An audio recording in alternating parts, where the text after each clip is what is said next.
So what's included in the definition process? What do I actually need to do in order to define a debate well? There are 4 things, I think, generally. You don't do all of them all of the time, but these are the things that are important that you should consider. You should ask yourself, which one of these things I need to do in the situation for this topic. Okay, so let's look at them.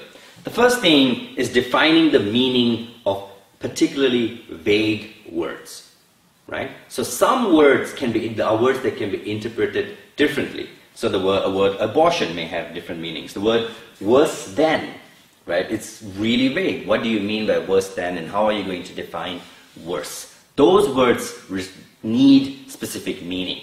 So what is important is defining how that word is going to be used in this debate.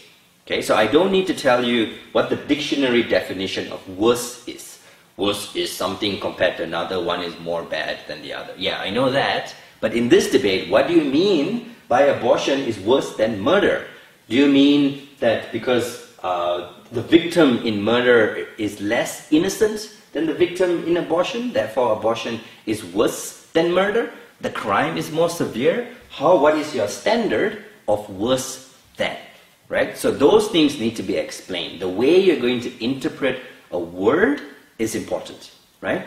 And some words, so even a word like abortion in different countries is a different standard. It's not just the ending of the life of a fetus. In some countries, you can do it at a certain stage or a different stage of the pregnancy, of conception. So maybe that requires a little bit of definition. So the first thing you have to ask yourself is, which word in this topic could possibly confuse me if I was the judge or if I was the other team, right?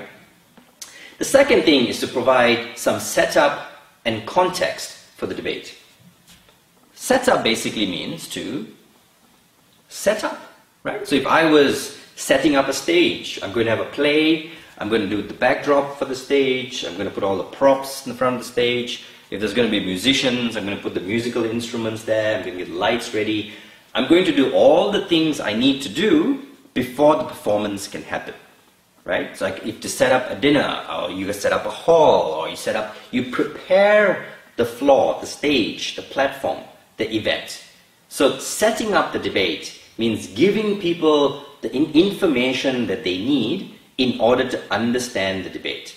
So this could mean the background of the debate, or the status quo, like what's happening right now, what is the issue right now, a brief description perhaps of people that are involved in the debate, giving them information which will help them understand why this debate is important, right? That gives you the context. So I know where this debate is happening, why this debate is important. This is important because it helps people know which arguments are more important or less important.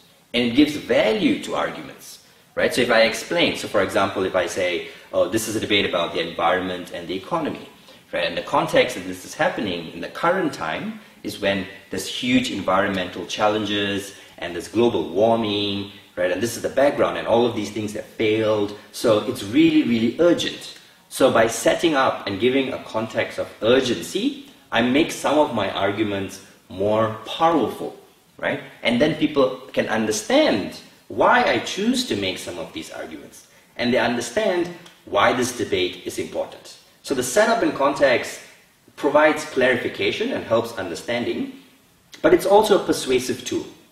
Without that understanding, it's harder for people to believe in your arguments, okay? The third thing is parameters for the debate. Parameters mean some kind of description of limitations for the debate. So how long, how far, how high, what age, right, when.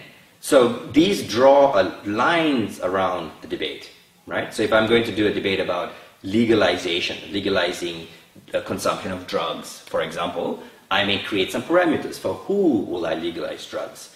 Where can people consume these drugs? How or when will the legalization happen? These parameters tell people what is within the debate and what is outside the debate. So this is accepted, this is not. This is accepted, this is not, right? And that again reduces confusion in the debate. The fourth thing is a model or a policy. This is technically not a definition or setup issue, but it's something that usually comes right after the definition, so still within the definition process.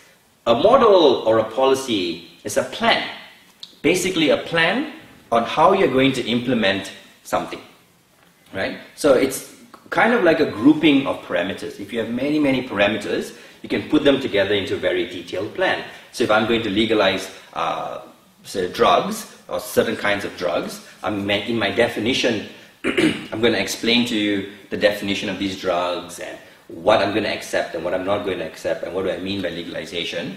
And in my setup, I will tell you why this is important. Now the parameters I'm going to give you, because I have so many parameters, I'm just going to present a plan. So this is what we're going to do. This is step 1, this is step 2, this is step 3. Step 1 is I'm going to create areas, so the limit of where you can consume these drugs are here. Step 2 is I'm going to create age restrictions. Step 3 is I'm going to create licensing restrictions on who can sell these drugs. Step 4, I'm going to create regulation, and so on and so on and so forth, right? So the plan, the model, the policy helps people know how you are going to do something, okay? And that's important, because if something cannot be done, then maybe we shouldn't be talking about it, right? If it's impossible to do, why do we need to talk about whether we can mine minerals on the moon if we cannot ever mine minerals on the moon, right? There's no ethical issue about it because it's just not practical, so we're wasting our time. So the purpose of a model or a plan or a policy is to show that something is feasible. But showing something is feasible is not the same as saying it should be done.